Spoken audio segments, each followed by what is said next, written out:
บิระบ่นี่น้องนี่นอนเล่นนี่เนาะนอนแล้วอ๋อนอนแล้วเราหนาวอันนี้เครื่องวัตถุจากสงครามแน่นอนมาแต่รถนี่แคนดิฟนี่6,000แคนแห้งมา20,000เนาะจ่าป่งฮะโอ้อันเบะตั้งไหนเลยกระปุกจ่าป่งกินมันต้น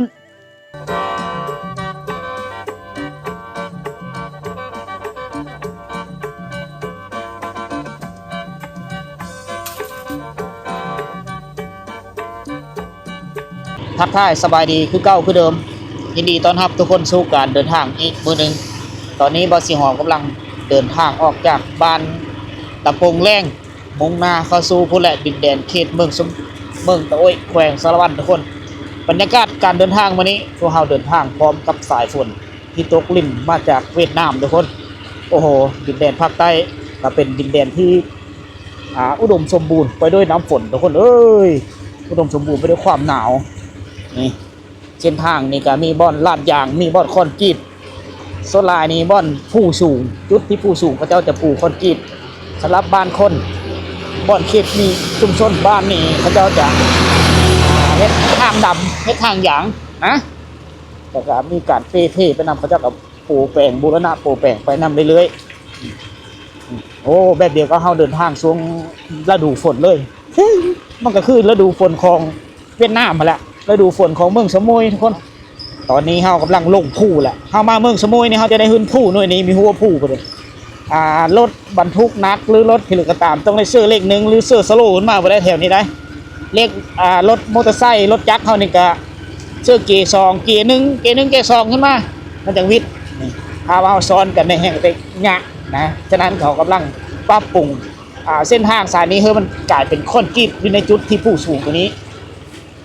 ตัวนี้จะเป็นทางคอนกรีตทางเบตงเขาเอิ้นนะกำลังปูอยู่ถ้าว่ามีปูนี้เส้นทางมันเพ่ไว้เพราะมันถึงมันแม่นจุดผู้สูงกำลังลงผู้ทุกคนเลยเฮาไปนี้จะฮอดบ้านอาดอนนะบ้านอาดอนนี่ชลาเขาเจ้าตั้งเขตเมืองตะโอ้ยนี่เขาเจ้าเฮ็ดกันหารค้าขายเครื่องปุของฟังขายพักนะขายผลปุตามแคบข้างนะแต่ละบ้านจะมีห้างหารขายของชุมชนนะเขาจะปุ๊กแคมข้างเนาะเขาจะเอาเครื่องปรุงของฝั่งมาขายถ้าเพื่อเลิกมักฮักในการกินอาหารพื้นบ้านเท่ากับแวะซื้อเอาได้ทุกคนเนี่ยเดี๋ยวบ้านสุหอมสีฟ้าทุกคนไปติดตามรับชมบรรยากาศในการหารแคมทางหรือบ้านแคมทางทุกคน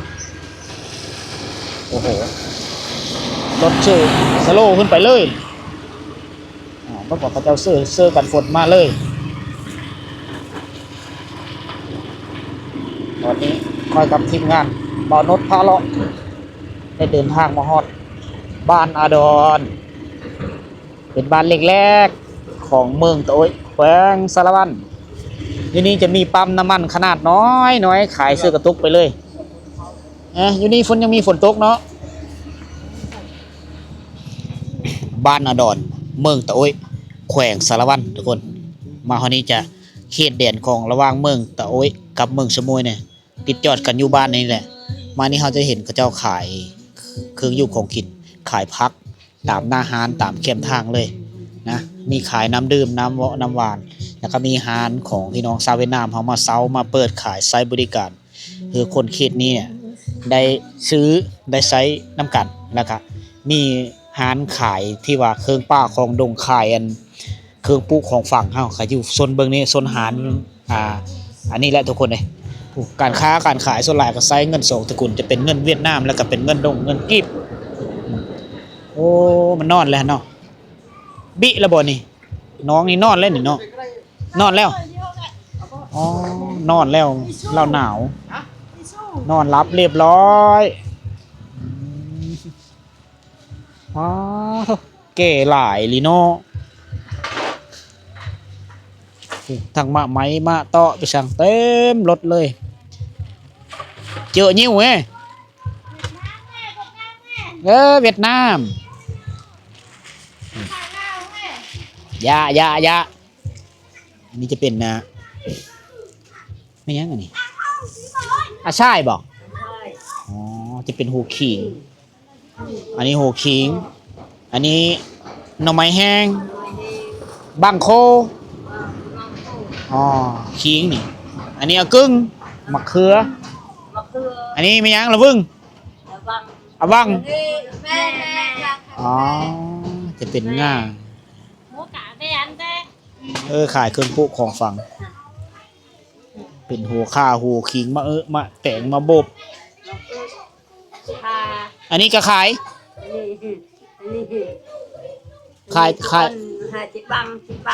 หาจักพันแสนเศร้าโอ้ตัวนี้แสนเศร้าพันกีบตัวอ้นพุดบันเอาน้องกับอองตูมพารับเลยเบะเลยนอนอยู่หลังเลยถึงปลูกของฟัง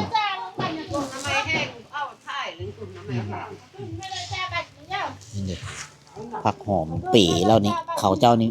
เป็นงามๆเลยผักปลอดสารพิษเครื่องปลูกของฟังเขาเองนี่จะขายผักเนาะมะกล้วยพร้อมพูดแม่ค้ากับวีผมเตยอยู่ในบ้านอดอนเป็นบ้านหนึ่งเป็นบ้านของชนเผ่าปะโกะได้ทุกคนวิดเดอร์จะมีบ้านเผ่ากระโดดได้มาพี่มีโซลาเต็มไปด้วยชนเผ่าปะโกะทั้งนั้นเลยก็เป็นบ้านที่ตั้งอยู่ภูดอยเขตภูดอยเขตห่างไกลซอกลีกนะการดำรงชีวิตของคนเขตนี้ผู้ใดบ่อนเฮ็ดให้ทำการผลิตของเจ้าก็เต็มอยู่โน่นภูพุ่นล่ะบ้านอดอนเป็นบ้านหนึ่งที่ติดจอดกับบ้านตุงแตงเข้าไปนี่วิทย์บ้านนี่ก็เป็นฮอดบ้านตุงแตงถ้าว่าเขาตรงไปนี่ก็จะฮอดบ้านหางที่หลายๆคนน่าจะรู้จักดีเพราะว่าค่อยไปถ่ายไปรีวิวเท่านึงแล้วตัวนี้เป็นเฮิรนหางเลยนี่เป็นบ้านที่ตั้งอยู่โน่นภูเขาจะมักเฮ็ดเฮิรนสูงเฮิรนหลังกุ๊บนะถือว่าเฮ็ดเฮิรนยุคใหม่มาเขาเจ้าก็ยังใส่หลังกุ๊บอยู่คือเก่าคือเดิมบรรยากาศมื้อนี้ถือว่าท้องฟ้ามืดครึ้มอากาศหนาวหลายมื้อนี้ทุกคนก็ฝีงไฟผู้บางคนก็ฝีงไฟอยู่เฮิรนฝีงไฟอยู่ตารางโอ้ยหนาวอากาศหนาวตลอดเลยนี่เลยเนาะโอ้เอาผู้ลูกหลานเฮานี่บ่หนาวเนาะตะเบิ้นนางเง็ดเนาะโอ้เก่งหลายโอ้พักกะลินบักบีเป็นกีฬาพื้นบ้านของเขาเจ้าสวายแล้วยังไม่ทันปล่อยเพราะว่ามันหนาวเขาเจ้าไม่ทันเอาไปเลงได้บ้านอดอนเนี่ยเป็นบ้านใหญ่นะพื้นฐานการดำรงชีวิตของเขาเจ้านี่อุดมสมบูรณ์แล้วนะมีเฮิรนที่ในหนาทาวอนมีน้ำใสน้ำบาดาลน้ำลิ่นมีครบเลยโอ้บ้านเฮิรนสภาพบ้านเฮิรนเขาเจ้าก็คือว่าแหละเขาเจ้าเคยเฮ็ดเฮิรนแบบนี้แล้วเขาก็เฮ็ดแบบเก่าแบบเดิมถึงจะเป็นเฮิรนที่ว่าเฮ็ดในยุคใหม่สมัยใหม่แต่ก็ยังเป็นโสดทรงแบบเดิมเอาฟืนมาเสือกองตารางเฮิรนนะโดยใช้ที่ว่าวัตถุจากธรรมชาติโดยเฉพาะคือก้อนหินนะเขาเจ้าเก็บมาแต่เซ่นะเอามาเฮ็ดตีนเสานี่อันนี้คือตีนเสาหย่องเสื้อตีนหย่องเสื้อเสาเฮิรนต้องเอาหินมาจากเซ่เวลาล่มมากนี่นะค่อยนี่เป็นตะยานแล้วนะแต่มันก็แน่นหนาถาวรดีมาฮอดปัจจุบันเลยนี่บ่มีตีงนี่ขี้หินนี้เอามาแต่เซ่ละมั่งเขาจะไปเก็บเอามาตั้งหย่องเสื้อ6 เสาโลแล้วแต่เอาก้อนขี้หินตีนเสาแบบธรรมชาติเลยหย่องเสื้อเวลาลมพัดลมติงมากกันยังมีได้ไปชิเลยยังแน่นหนาทาวอนดีดิแต่ว่าเฮิรนยุคใหม่เขาเจ้าก็เฮ็ดด้วยซิมังเอาซิมังมาเฮ็ดก่อเป็นตีนเสาหย่องขึ้นเพื่อให้มันวิทย์จากน้ำฝนวิทย์จากโป๊ะโอ้ธรรมศาสตร์คักทุกคนโฟนฟอยโฟนอุยคล้ายๆคือการเดินปลายฝนต้นหนาวนะแต่นี้มันมีแม้นปลายฝนต้นหนาวแล้วมันแก้นต้อนฤดูหนาวแต่ก็ยังมีฝนตกได้ยังก็ยื้อบ่มียังบ่มีเพลือเนาะเลยจอมเราบ่ฮู้จักภาษาลูกกระดังเนาะเลยจอมแล้วแม่นบ่ฮู้ ผู้อายปลาควันตัวนี่ดงตาจาเฮ็ดกินหยังอะไรไว้บ่มีของอาหารบ่มีอาหารกินเนาะกินผักกินหญ้าจ่าเบิดกินผักกินหญ้าเนาะจ่าบัดบายโอเคเด็กเพิ่นก็ดังไฟฝีอยู่เพิ่นตัวนั้นจะเป็นโชมท้ายเขาเจ้าอยู่เพิ่นก็แม่นเฮินโคเขาเจ้าหลังคาเฮินติดกันเลยหลังคาเฮินนี่อยู่กันแบบที่กันเลยเฮินอายเฮินน้องเฮินลูกเฮินหลานปุ๊กติดต่อน่อเนิ้งกันไปเขาเจ้าจะไม่ได้อยู่ไกลกันได้อันนี้เบิ่งกว่าห้องน้ำเขาฟืนเขาโซนพักเขาพักมีชีซ้อมมีเพียบแถวนี้คุณในการปลูกพักก็เอากระปางเล็กมากระซ้ำมาปลูกเสือเลยอันนี้ไอเดียนี่อันนี้เครื่องวัตถุจากสงครามแน่นอนมาแต่รถนี่โยมนี่กระซ้ำทิมแล้วมันเสียแล้วก็มาปลูกยากาเบยากาพักโบโหหอมซะนี่พอได้ไปขยายพันธุ์เชื่อเนื้อที่โซนพอละพอได้อยู่ได้กินเด้อยู่หลายฟ้าหลายปีแล้วต้นมะขามก็ใหญ่แล้วจนเป็นต้นมะขามปีล่ะโอ้ยังมีหลายหลังคาที่เขาเจ้าเอาก้อนหินมาเฮ็ดตีนเสายังมีหลายเพื่อนหลังนั้นกันเย่แล้วเซ่แล้วแต่ยังมีลมนี่แหละเขาเอิ้นว่าเซ่มีลมก้มมีเงยไอเดียของคนในยุคเก่าจะเอาขี้หินมาเฮ็ดตีนเสามาตั้งมายองผู้ไทยบ้านเขาเอิ้นว่าตีนตั้งผู้ไทยบ้านห่างน้อยเมืองอาสาพรแข่งชาวบ้านเขตว่าตีนตั้งโดนแล้วแต่หินจากธรรมชาติทั้งนั้นเลยนี่มันก็มีลมเวลาลมมากก็ค่อนข้างแห้งนะลมแถวนี้แต่ก็ปลอดภัยดีนะอาลูระเบิดมาเฮ็ดกระปางระเบิดมาเฮ็ดกระปางโบมบีพอแต่ศึกษามาด้านเราเป็นเชี่ยวชาญทางด้านระเบิดเราว่า670หน่วยที่ระบุโบมบีตกบรรจุไว้อยู่นี่มันตกลงมามันเป็นกระปาง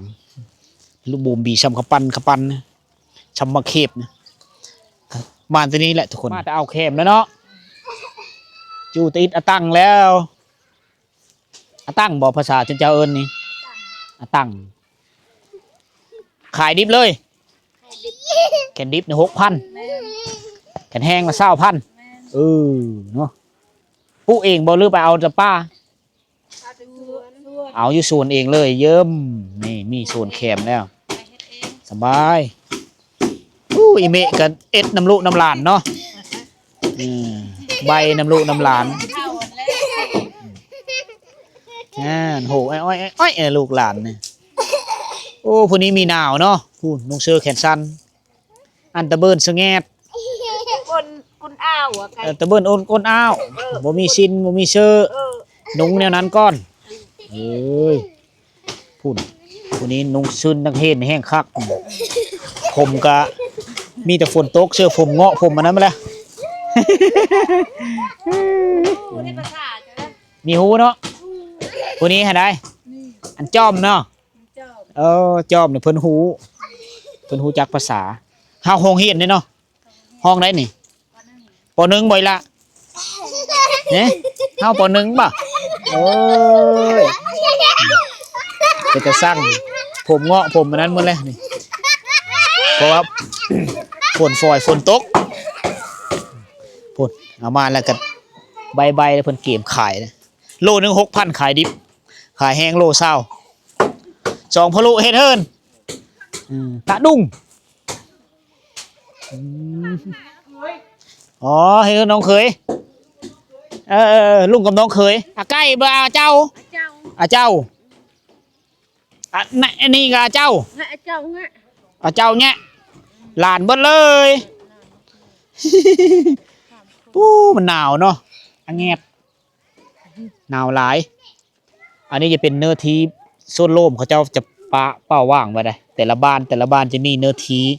โซนโล่มเขาเจ้าเวลาเตาโล่มมีฮีทของประเภทนี้ของบ้านเขาเจ้าจะมาเฮ็ดบุญอยู่นี่โดยเฉพาะก็คือถ้าว่าเขากินงะกินอะไรนี่เขาจะเห็นโบลักแถวนี้เขาเจ้าจะ เอาโง่เอาซัดมาพุวันนี้นะถ้าว่าเขามีบุญศีลกินทานของชนเผ่าของเขาอ่ะเขาเจ้าจะจงเนื้อที่วางไว้อยู่กลางบ้านมันคือวัฒนธรรมหรือประเพณีของชนเผ่าเขาเองมาวันนี้เขายังได้เห็นเฮือนโบราณดังเดิมอีกหลังหนึ่งที่สร้างมาได้ในแต่ดนนานแล้วล่ะนะที่เพิ่นใช้วัตถุจากธรรมชาติโดยเฉพาะคือเอาขี้หินมาจากห้วยจากเซมาเป็นตีนเสานะกะผ่านไปหลายฟ้าหลายปีดินมันก็จนยึกเจินไปเบิดเลยได้เห็นบอกผ่านจากการหมูดุดไปชังนี่ตั้งยอง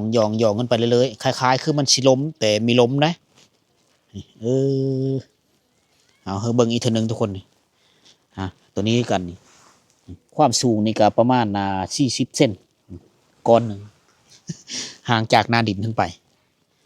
ให้ดิตรงนั้นคือกันประมาณ40-50 เซนเป็นเฮิร์นดังเดิมเฮิร์นบูฮานของเผ่าปะโกะแบบนี้แหละคล้ายๆคือแบบนี้แหละ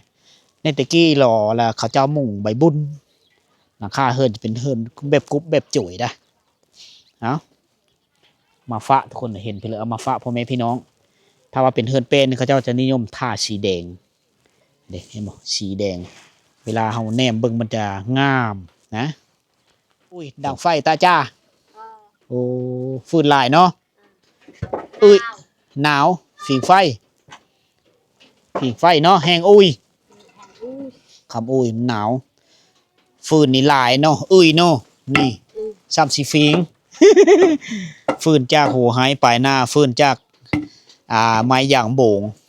ขายเปอะมันแล้วลำต้นมันเขาเจ้าเก็บไว้เขาเจ้าจะตัดยางโบงบ่เขาเจ้าจะตัดเพ่งกันคักก็ได้เป็นทอนซ้ำเฮาแทกเอาเลยนี่ตะดุ้งเลยนี่สิเฮ็ดเฮือนไหม้แล้วเนาะเอาซาดมาบังไว้ฝนตกเนาะฝนตกระยานฟืนเป๊ะตะแขมก็บ่ได้แห้งซ้ำเนาะพอเนาะยังฝนตกเลยฝนตกแล้วมันบ่แห้งแล้วฟืนเพิ่นเป๊ะเพิ่นก็เลยเอาซาดมาคังมาบังไว้อีเมะจะโดยอะไรอีเมะนี่กินข้าวจะโดยบ่เคร่งเล่นช่างตุ้งกระโตนบ่ได้ยินเลยแล้วเนาะตุ้งกระโตนนะโอ้ว้าวไม่ได้ยินแล้วพอได้แต่แนมเบิ่งหน้าเดียวแล้วโอ้เพิ่นหมกเพิ่นจี้มั่นกินนี่จ่าป่งฮะโอ้อันเบะตั้งไหนเลยจ่าป่ง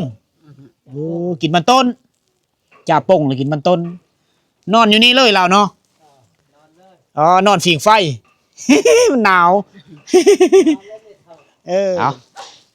เวลาเขาไปบ้านชนเผ่านี่คือทุกคนเห็นนะคือแม่ตู้เพิ่นนี่เพิ่นนอนอยู่ต่อไฟเลยเฮือนไฟหลังน้อยๆเพิ่นนะลูกหลานเพิ่นจะปลุกเพิ่นอยู่ต่างหากปลุกเฮือนน้อยแล้วก็เฮ็ดเตาไฟไว้เอาฟืนมาไว้เพิ่นนี่เพราะว่าในช่วงหน้าหนาวนี่อากาศมันหนาวเย็นอุณหภูมิมันต่ำแถวนี้ผู้เฒ่านี่ก็ห่มผ้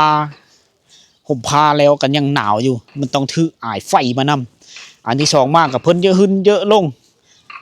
แล้วแต่เพิ่นสะดวกนะเพิ่นจะขึ้นลงยามเลิกก็ตามสิไปถ่ายนักถ่ายเบาไปธุระโซนโตเพิ่นก็ต้องได้ลงถ้าว่าขึ้นนอนเฮินเยอะมันก็เฮินสูงเฮ็ดให้ผู้เฒ่านี่ขึ้นยะลงยะยันตกเฮินได้นะเพิ่นก็เฮ็ดเฮินให้อยู่ต่างหากเฮือมันเป็นโซนโตของเพิ่นเองนะหรือผู้ชายผู้สาวคือกันเดี๋ยวนี้มีแล้วเฮินสาวโสดชายโสดเด้อเพราะว่าเขาเจ้าก็มีห้องมีพี่เลยเฮ็ดห้องนอนเฮ็ดโซมเฮลูกได้แถวนี้ถือว่ายังมีกะ ถือว่าเปลี่ยนแปลงไปแล้วฮีดเก่าของเดิมนี่ป้าทิมไปแล้วทุกคนเลยนะเป็นยุคใหม่สมัยใหม่อยู่เฮินน้ำพอนะแม่นอนอยู่เฮินพอเฮินแม่ละจะแตกต่างกับเผ่าตรีจากชายแดนเขตชายแดนเมืองเซโปนแขวงสวรรณเขตแตกต่างกันหลายเพราะว่ามันคนละชนเผ่ามีฮีดของวัฒนธรรมที่แตกต่างกันนะเอาสำหรับวิดีโอมื้อนี้อยู่ที่บ้านอาดอนเมืองตะโอยแขวงสารวันก็ขอโจอยู่นี่ได้ทุกคนเลยสิได้เดินทางเมื่อได้บ้านี่หนีป้าฝนก่อนทุกคนมันหนาวเกินไปละ เอาพบกันไหมโชคดีร่ำรวยทุกคนเด้อ